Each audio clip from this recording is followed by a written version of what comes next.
네, 넷마블 한번 보죠. 오랜만에 제가 좀 게임주를 이야기를 하네요. 15만 1,000원에 50%, 아우, 굉장히 비중이 많으시네요. 상담 부탁드립니다라고 하셨는데요. 일단 어쨌든 베팅 하신 건 좀 지금 당장의 흐름만 보면 일단 성공하신 것 같긴 하고요. 제가 이제 게임주를 이야기 드릴 때 제가 상반기에 안 좋게 이야기를 했어요. 맞죠? 그러니까 제가 NC소프트도 지난해 계속 좋게 이야기하다가 올해 상반기에 이제 매도 의견을 드리면서 좀 부정적으로 이야기를 했습니다. 당분간 게임주를 좀 안 하는 게 맞다라고 제가 이야기 드렸고요. 그 이유는 명확했죠. 왜? 정부가 규제를 너무 많이 했어요. 그러니까 사실 이번 정부가 출범을 하면서 게임 산업을 육성하겠다고 했습니다. 근데 실질적으로 육성됐다고 볼 수 있는 건 펄오비스 말고는 없죠. 나머지는 뭐 웹보드 게임 또 규제하고, 그 다음에 리니지 관련 부분에 해가지고 이걸 또 뭐 4인승 게임이라서 그것도 또 규제하고, 계속 약간 규제에 약간은 규제하는 것 같은 느낌이 보인 거죠. 그러다 보니까 지금 주요 그러니까 대형 지금 이제 이 게임사들이 신작 출시를 다 미뤄버렸어요. 다 미뤄버렸어요. 그러니까 사실 원래 같으면 상반기에 넷마블 같은 경우도 블레드 앤 소울이 나올 시점이었거든요.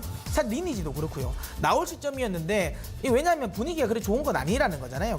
그러다 보니까 굳이 지금 내봐야 원래 원하는 컨텐츠가 다 막힐 수도 있다는 거죠. 그럼 일단은 소나기는 피해가자라는 생각을 했을 수도 있습니다. 이건 지극히 제 생각입니다. 네.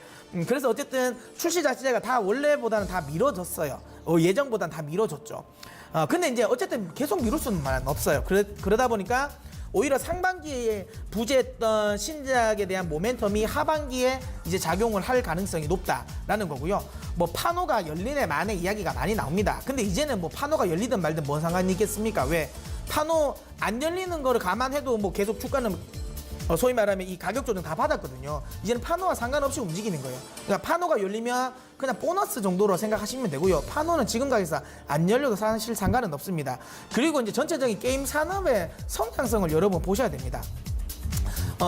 여러분 최근에 통계가 나왔는데, 미국에서, 우리나라는 아니고요. 통계가 나왔는데 미국의 청소년들의 범죄율이 그 1990년대 이후 가장 낮답니다. 지금 엄청 낮대요.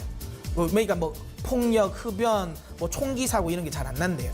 그 이유가 집에 있는 시간이 너무 많대요. 그러니까 스마트폰이라든지 이런 게임을 많이 해서.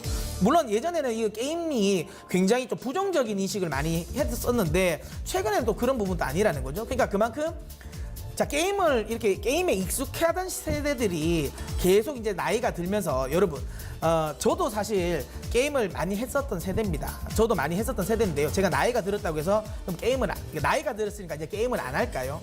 아니죠. 더 하죠. 오히려 중요한 건 젊었을 때 못 샀던 게임 아이템을 더 많이 살 수 있는 구매력까지 생겨버리죠. 근데 이런 구조가 계속 나오고 있다는 겁니다. 그러니까 예전에는 게임에 돈을 쓰는 거에 대해서 굉장히 아깝게 생각했던 시절이었었지만 지금은 아니거든요. 그러니까 이게 점점점 가면서 게임에 돈을 쓰는 거에서 아깝게 생각하지 않는 거죠. 정당한 구매력이라고 생각하고 이것도 컨텐츠 소비라고 생각하고 있는 겁니다. 그러니까 어쨌든 이런 흐름이 계속 가면서 게임 산업은 앞으로 계속 성장할 가능성이 매우 높은 섹터라고 보시면 되고요. 뭐 그렇게 길게까지 안 봐도 됩니다.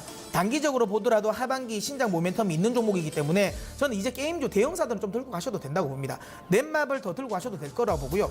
뭐 NC소프트도 동일한 겁니다. 동일하게 더 들고 가셔도 된다라고 생각하고요. 목표가를 일단 설정해 드리도록 하겠습니다. 넷마블 지금 자리라면 자, 연말까지 한번 생각을 한다면 19만 원까지는 한번 기대를 해보셔도 되지 않을까라는 생각을 합니다. 다만 중요한 건 시장이 최근에 변동성이 크기 때문에 너무 무리하게 소위 말하면 손실 라인을 키울 필요는 없어요. 그래서 저는 손절 라인을 좀 짧게 잡아 드릴게요. 15만 원이 이탈되면 50%시잖아요. 그러면 최소한 절반을 매도를 하세요. 절반을 매도를 해놓고 그 다음에 기다렸다가 14만 원 밑에서 떨어지면 다시 그때 좀 추가 매수를 해서 다시 재매수를 해가지고 평단가를 낮추세요. 그리고 목표가 19만 원을 잡고 가시면 될 것 같습니다. 넷마블 지금 시점에서는 홀딩 해보셔도 될 것 같습니다.